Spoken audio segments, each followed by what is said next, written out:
Hello दोस्तों, स्वागत है आपके अपने चैनल ज्ञान विचार में। प्यारे दोस्तों, आज की ये वीडियो स्पेशली उन माता बहनों के लिए है जो अपने किचन में बहुत ज़्यादा बरकत चाहती हैं।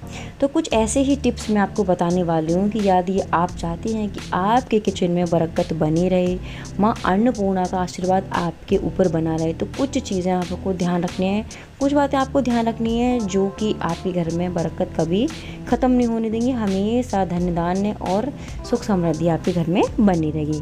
यदि आप घर में बरकत चाहती हैं तो रसोई घर में कुछ चीज़ें कभी भी ख़त्म आपको नहीं होने देनी है। ये चीज़ें हमेशा आपके किचन में माँ अन्नपूर्णा, जो आपकी माँ अन्नपूर्णा, उसका आशीर्वाद बनाए रखेंगी। किचन से जुड़े कुछ ऐसे सामान होते हैं जो कि हमारे घर में बरकत लाते हैं और बरकत का सूचक वो माना जाते हैं। इन चीज़ों को माँ अन्नपूर्णा का स्वरूप भी कहा जाता है, इसलिए इन सामानों को कभी भी किचन से ख़त्म नहीं होने दें। हमेशा ध्यान रखें कि जब भी आपका ये सामान ख़त्म होने वाला हो तभी तुरंत उसको ख़त्म होने से पहले ही मंगा लें। तो सबसे पहले हम यहाँ पर बात करने वाले हैं चावल की। जी हाँ, चावल का रसोई घर में बहुत ही महत्वपूर्ण स्थान है।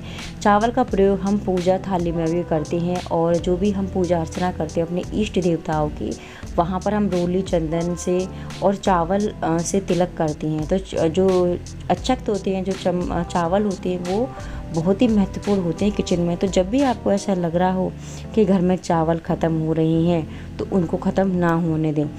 चावल हर घर में पाया जाता है और हर घर में यह रोज़ाना पकाया भी जाता है।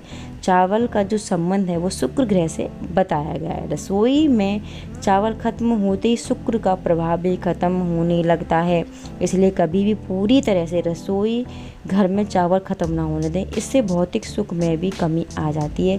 ऐसा कहा जाता है कि रसोई घर के साथ ही घर में मंदिर में भी थोड़ा चावल हमें हमेशा रखना चाहिए। आपका जो घर में जो रसोई है वहाँ पर तो चावल होने ही होने चाहिए, साथ ही मंदिर में भी आपको चावल रखने चाहिए। चावल ऐसे हों जो कि टूटे फूटे ना हो, किरकिरी ना हो। चावल एकदम साबुत इस्तेमाल में लें, वो बहुत ही ज़्यादा सौभाग्यशाली रहता है, सुख समृद्धि लाता है हमारे घर के लिए, हमारे किचन के लिए।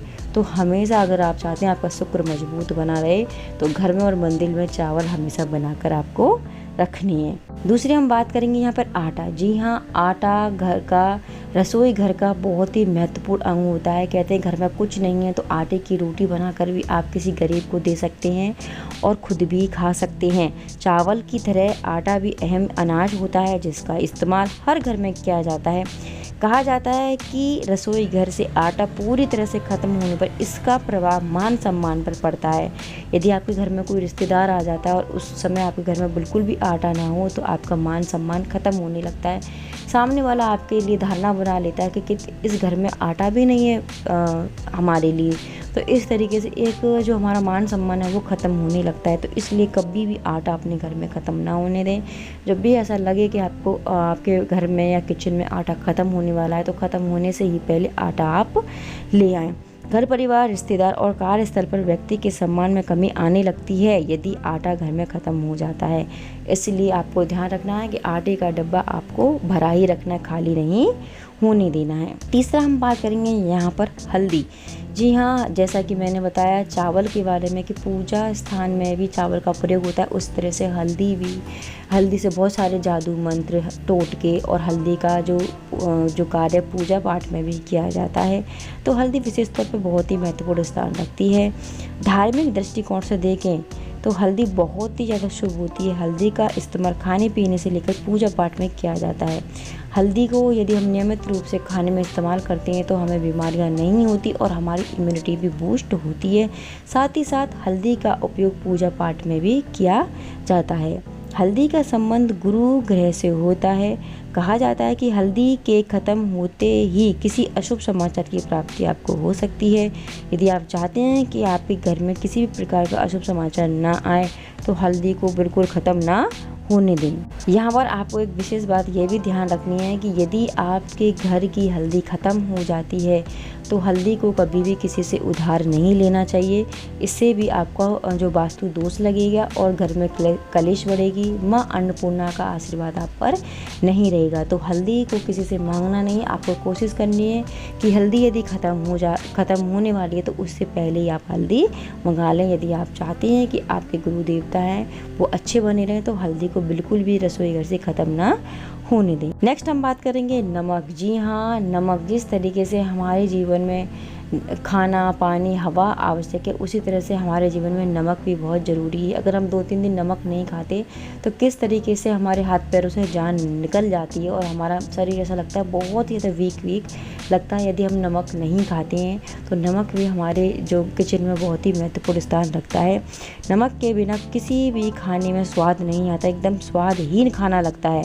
उसी तरह नमक की कमी रसोई घर के लिए भी बहुत ही ज़्यादा नेगेटिविटी लाती है। नमक की कमी से वास्तु दोष बहुत लगता है और घर पर आर्थिक संकट छा जाते हैं। इसलिए आपको क्या करना है, अपनी रसोई से पूरी तरह से नमक ख़त्म होने ना देना है और साथ ही ना ही कभी किसी से नमक लेना चाहिए और ना ही किसी को अपना नमक देना चाहिए। बहुत ही अगर आपको ऐसा लग रहा है कि आपको नमक चाहिए तो किसी से आप पैसों से खरीद लें, लेकिन कभी भी किसी से उधार नमक नहीं लेना चाहिए, ना अड़ोस पड़ोस से नमक मांगना चाहिए। इससे बहुत ज़्यादा कर्ज में आप पड़ जाओगे, कर्ज आपको लगेगा।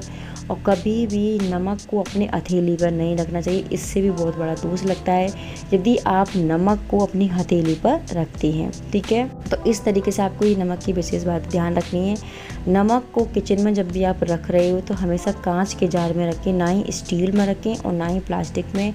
यदि आप स्टील में या प्लास्टिक में रखते हैं तो आपके जो ग्रह दोष है वो आपको लगेगा, इसलिए नमक को हमेशा कांच के जार में रखें। अगर ये आप कांच के जार में रखते हैं तो आपको कोई भी ग्रह दोष नहीं लगेगा, बल्कि इसका आपके घर में अच्छा ही असर रहेगा। तो नमक को कभी ख़त्म ना होने दें और ना ही लें और ना ही नमक को किसी को दें।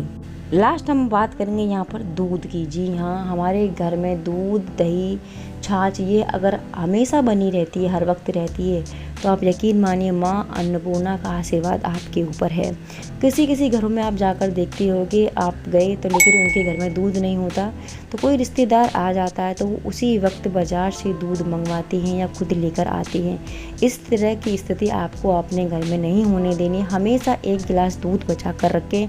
आपके किचन में या आपके फ्रिज में हमेशा 1 गिलास दूध होना ही चाहिए। यदि इससे ज़्यादा है तो अच्छी बात है। यदि आपको ऐसा लगता है दूध ख़त्म हो जाता है या ख़त्म हो जाएगा तो 1 गिलास दूध भरकर हमेशा अलग निकाल के रख दें। बचा हुआ दूध हमेशा यदि आपके घर में कोई मेहमान आ जाता है या कोई भी रिश्तेदार आते हैं तो हम आसानी से उनके लिए चाय आदि बना सकते हैं। यदि मेहमानों के सामने ही हम बाज़ार से कुछ चाय बनवाने के लिए दूध वगैरह बाज़ार से मंगवाते तो बहुत ही ज़्यादा एम्बैरेसिंग फील होता है। तो इसीलिए यदि आपके किचन में दूध ख़त्म हो जाता है तो बिल्कुल भी दूध ख़त्म ना होने दें। दूध, दही, छाछ हमेशा अपने किचन में बनाए रखें। ये बहुत ही ज़्यादा शुभ माना जाता है हमारे वास्तुशास्त्र के अनुसार हमारे घर के लिए, और इसके साथ ही माँ अन्नपूर्णा का आशीर्वाद भी हमारे ऊपर बना रहता है। तो प्यारे मित्रों, ये कुछ बातें मैंने आपको इस वीडियो में बताई कि यदि आपके घर में या आपके किचन में ये सामान ख़त्म होती है, नमक है, आटा है, गेहूँ है, चावल है, दूध है, ये बहुत ही महत्वपूर्ण चीज़ें होती हैं, खाद्य पदार्थ होते हैं जो कि हमेशा आपके किचन में रहने चाहिए। इनके रहने से आपके किचन में बरकत होती है और माँ पर अन्नपूर्णा प्रसन्न रहती हैं। ठीक है, तो इस तरीके से अपने घर में इन चीज़ों को ध्यान रखें, ख़त्म ना होने दें। यदि आप चाहते हैं कि आपके घर में धन्य धान्य बना रहे और माता अन्नपूर्णा और लक्ष्मी का आशीर्वाद बना रहे तो इन बातों को आपको ध्यान में रखना है। तो प्यारे मित्रों, आपको यदि ये मेरी वीडियो अच्छी लगी हो तो प्लीज़ इसको लाइक शेयर ज़रूर करें और कमेंट बॉक्स में कमेंट करके आप ज़रूर बताएं कि आपको वीडियो कैसी लगी। मैं नेक्स्ट वीडियो मिलती हूँ नेक्स्ट टॉपिक के साथ। तब तक के लिए नमस्कार।